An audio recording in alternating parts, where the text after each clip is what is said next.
Welcome to healthpages.org. In this video we're going to discuss knee anatomy, its function, and some of the problems associated with the knee joint. Knee anatomy is about the structure of the knee. It is about the parts that make up the knee. In this video we're going to tell you how a normal knee should work and provide some resources about problems that occur in the knee joint and its part, including knee injuries. The knee joint is a synovial joint. It connects the femur, which is our thigh bone, the longest bone in the body, to the tibia, our shin bone and second longest bone. There are two joints in the knee. The tibiofemoral joint, which joins the tibia to the femur, and the patellofemoral joint, which joins the kneecap to the femur. These two joints work together to form a modified hinge joint that allows the knee to bend and straighten, but also to rotate slightly and move from side to side. The knee is part of a chain that includes the pelvis, hip, and upper leg in the above section of the knee, the section above the knee joint, and then the lower joint, the lower leg, ankle, and foot below the knee joint. All of these work together and depend on each other for function and movement. The knee joint bears most of the weight of the body when we're sitting. The tibia and femur barely touch. Standing, they lock together to form a stable unit. Let's take a look at a normal knee joint to understand how the parts work together and how knee problems can occur. First of all, we're going to go through some anatomical terms which allow us to describe the body clearly and precisely using planes, area, and lines. Instead of your doctor saying, "His knee hurts," she can say, "His knee hurts in the anterolateral region," and another doctor will know exactly what is meant by that. Below are some anatomic terms that surgeons use as these terms apply to the knee. First of all, anterior. If facing the knee, this is the front of the knee. Posterior, while facing the knee, is the back of the knee, and it's also used to describe the back of the kneecap, that is, the side of the kneecap that is next to the femur. Medial is the side of the knee that is closest to the other knee if you put your knees together. The medial side of each knee would touch. And lateral, the side of the knee that is farthest from the other knee, opposite of the medial side. It's the outside of the knee joint. Structures often have their anatomical reference as part of their name, such as the medial meniscus or anterior cruciate ligament. The medial meniscus would refer to the meniscus on the inside of the knee, while the anterior cruciate ligament would be on the anterior side, or the front of the knee. The main parts of the joint are bones, ligaments, tendons, cartilages, and a joint capsule, all of which are pictured here. Collagen is a fibrous tissue present throughout our body. As we age, collagen breaks down. The adult skeleton is mainly made of bones and a little cartilage in places. Bone and cartilage are both connective tissues with specialized cells called chondrocytes, which are embedded in a gel-like matrix of collagen and elastin fibers. Cartilage can be a hyaline, fibrocartilage, and elastic, and differ based on the proportions of collagen and elastin. Cartilage is a stiff but flexible tissue that's good with weight bearing, which is why it's found in our joint. Cartilage has almost no blood vessels and is therefore very bad at repairing itself. Bone, on the other hand, is full of blood vessels and is very good at self-repair.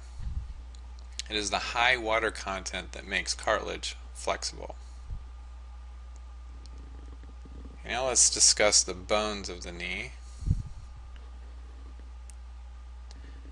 The bones give strength, stability, and flexibility in the knee. There are 4 bones that you'll see in this diagram. First is the tibia, commonly called the shin bone, which runs from the knee to the ankle. The top of the tibia is made of 2 plateaus and a knuckle-like protuberance called the tibial tubercle. Attached to the top of the tibia on each side of the tibial plateau are 2 crescent-shaped shock-absorbing cartilages called menisci, which help stabilize the knee. Then there's the patella, which is the kneecap. It's a flat triangular bone. The patella moves when the leg moves. Its function is to relieve friction between the bones and muscles when the knee is bent or straightened, and to protect the knee joint. The kneecap glides along the bottom front surface of the femur between two protuberances called femoral condyles. These condyles form a groove called the patellofemoral groove. Then there's the femur bone, commonly called the thigh bone. It's the largest and longest and strongest bone in the body. The rounded knobs at the end of the bone are called condyles. The fibula is this long, thin bone in the lower leg on the lateral side and runs alongside the tibia from the knee to the ankle. Okay, so now we're going to take a look at ligaments of the knee in this diagram. The knee works similarly to a rounded surface sitting atop a flat surface. The function of the ligaments is to attach bones to bones and give strength and stability to the knee, as the knee itself has actually very little stability. Ligaments are strong, tough bands that are not particularly flexible. Once stretched, they tend to stay stretched, and if stretched too far, they snap. The medial collateral ligament, tibial collateral ligament it's also called, attaches the medial side of the femur to the medial side of the tibia and limits sideways motion of your knee. The lateral collateral ligament, which is also the fibular collateral ligament, attaches to the lateral side of the femur to the lateral side of the fibula, and limits sideways motion of your knee. The anterior cruciate ligament attaches the tibia and the femur in the center of your knee. It's sometimes called the ACL. It's located deep inside the knee and in front of the posterior cruciate ligament. It limits rotation and forward motion of the tibia. Then there's the posterior cruciate ligament, which is the strongest ligament and attaches the tibia and the femur. It's also deep inside the knee behind the anterior cruciate ligament. It limits the backwards motion of the knee. The patellar ligament attaches the kneecap to the tibia. The pair of collateral ligaments keep the knee from moving too far from side to side. The cruciate ligaments crisscross each other in the center of the knee. They allow the tibia to swing back and forth under the femur without the tibia sliding too far forward or backward under the femur. So working together, the four ligaments are the most important in structure in controlling the stability of the knee. There's also the patellar ligament that attaches the kneecap to the tibia and aids in stability. A belt of fascia called the itotibial band runs along the outside of the leg from the hip down to the knee and helps limit the lateral movement of the knees. Just a bit on tendons. Tendons are elastic tissues that technically are part of the muscle, but they actually connect muscles to bones. Many of the tendons serve to stabilize the knee. There are two major tendons in the knee, the quadriceps and the patellar. The quadriceps tendon connects the quadriceps muscles of the thigh to the kneecap and provides the power for straightening the knee. It also helps hold the patella and the patellofemoral groove in the femur. The patellar tendon connects the kneecap to the shin bone, the tibia, which means it's really a ligament. Now let's look at cartilages. The ends of bones that touch other bones, a joint, are covered with articular cartilage. It gets its name articular because when bones move against each other, they are said to articulate. Articular cartilage is a white, smooth, fibrous connective tissue that covers the ends of the bones and protects the bones as the joint moves.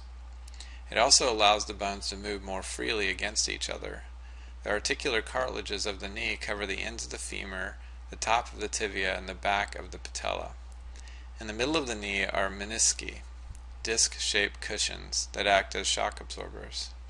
medial meniscus made of fibrous crescent-shaped cartilage and attached to the tibia on the inside of the knee. And then there are lateral meniscus made of fibrous crescent-shaped cartilage and attached to the tibia on the outside of the knee. The articular cartilage is on the ends of all bones in any joint.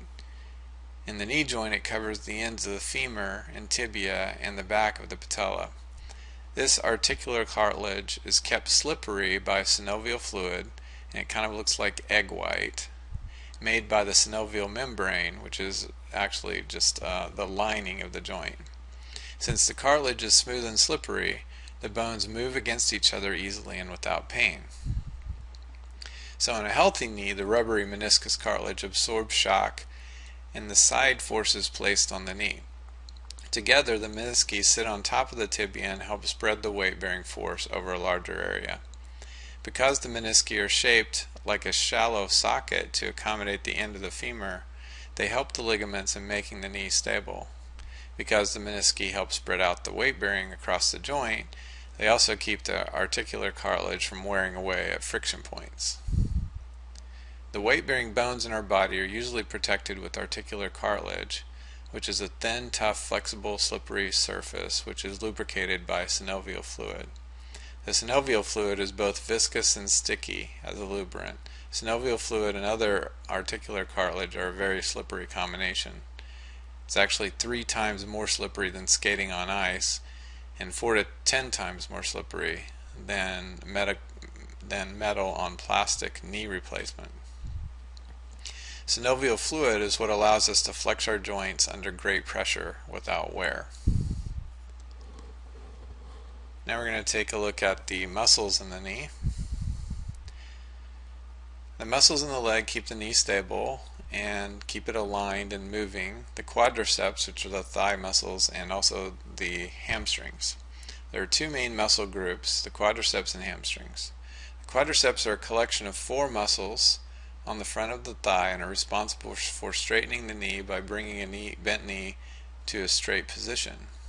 The hamstring is a group of 3 muscles on the back of the thigh, and it controls the knee moving from a straight position to a bent position. The joint capsule is a thick fibrous structure that wraps around the knee joint.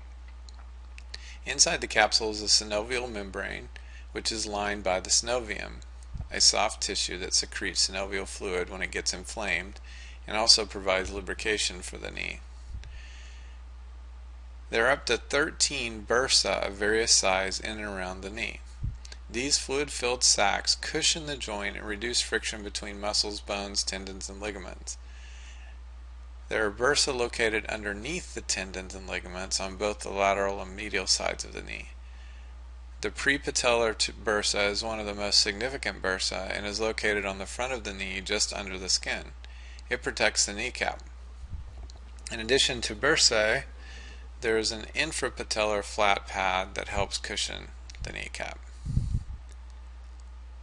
Plicae are folds in the synovium. Plicae rarely cause problems, but sometimes they can get caught between the femur and the kneecap and cause pain. Okay, now let's look at a little bit about the function of the knee. So now we have all the parts. Let's see how the knee moves and how we walk, stoop, jump, etc.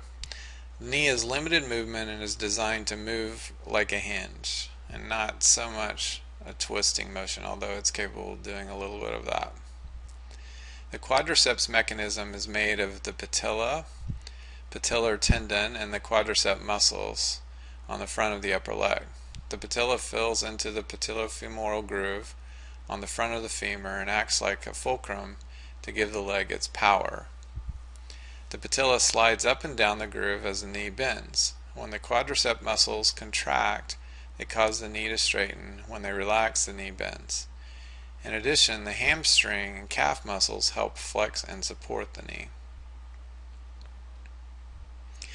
The knee doesn't have much protection from trauma or stress. It's affected by pressure and force. In addition to wear and tear on the knee, sports injuries are the source of many knee problems, but not all of them. The knee can be injured in everyday activity as well. Knee symptoms come in many varieties. Pain can be dull, sharp, constant, or off and on. Pain can also be mild to agonizing. The range of motion in the knee can be too much or too little. You may hear grinding or popping. The muscles can feel weak and the knee can lock. Some knee problems only need rest and ice. Others need physical therapy or knee rehab exercises, and some require surgery. One of the most common symptoms is local swelling. There are two types of swelling. One is caused by the knee producing too much synovial fluid, and the other is caused by bleeding into the joint, which is called hematorosis. Swelling within the first hour of an injury is usually from bleeding. Swelling from 2 to 24 hours later is more likely to be from the joint producing large amounts of synovial fluid, trying to lubricate an abnormality inside the knee. The best home treatment for swelling is the RICE therapy, R-I-C-E therapy. Chronic swelling can distend the knee and prohibit full range of motion, and the muscles can atrophy from non-use. Also, if the cause of swelling is blood, the blood can be destructive to the joint. Let's look at locking for a minute. Locking is when something is keeping the knee from fully straightening out. This is usually a loose body or component of the knee. The loose body can be as small as a grain of sand or as big as a quarter. The best treatment is removal of the loose body by arthroscopy. Another type of locking is when the knee hurts so bad that you just won't use it. The best treatment here is rest and maybe some ice. Swelling is not usually present. If your kneecap feels like it's giving away, or rather your knee feels like it's giving away, it may be that your kneecap is slipping out of its groove for an instant. It causes your thigh muscle to lose control and causes the feeling of instability. So you don't feel like your knee is stable and you don't feel like it will support your weight. And you usually try to grab a hold of something for support. Giving way can also be caused by weak leg muscles or an old ligament injury. Snaps, crackles, and pops. Noises coming from your knee without pain are likely nothing to worry about. Sometimes the noise is caused by loose bodies that just float around and are not causing pain or injury to the knee. However, if you have pain, swelling, or loss of knee function, you should see an orthopedist. The most common cause, chondromalacia patella, is caused by an injury. Another common cause is dislocating kneecap. That is, a kneecap that keeps slipping out of its groove. Pops without injury, without trauma, are not worrisome. Pops with trauma can mean ligament tears. Cracking, grinding, or grating, called crepitus, means there is a roughness to the bone surfaces, and likely it's caused by some kind of degenerative disease or wear and tear arthritis, like osteoarthritis.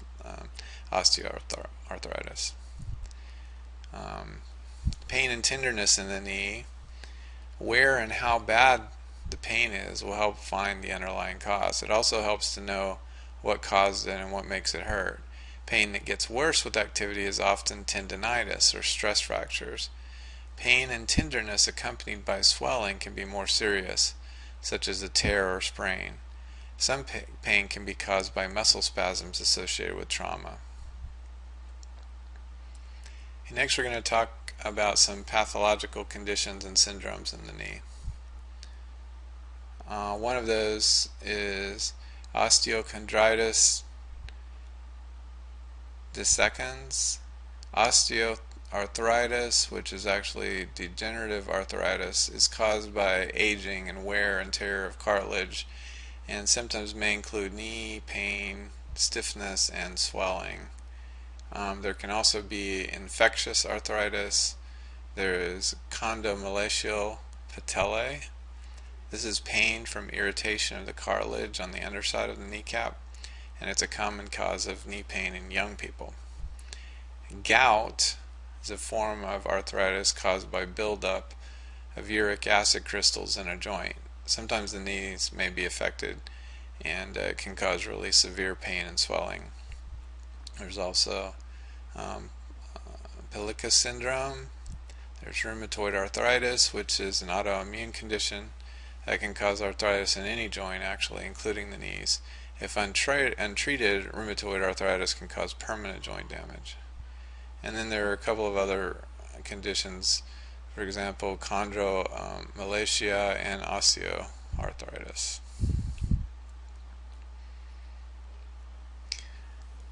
Some of the traumatic knee injuries are the anterior cruciate ligament injury, the ACL injury, which we've discussed before. The ACL plays a big role in the stability of the knee. As we said, it's one of the interior ligaments that holds the femur and tibia bones together. An ACL tear often causes the knee to give out or buckle. Serious tears may need to be repaired with surgery. There are also meniscus tears, and there are lateral and medial collateral ligament injuries. Posterior cruciate ligaments, the PCL injury. PCL plays a lesser role in the knee stability than the ACL and is injured less often.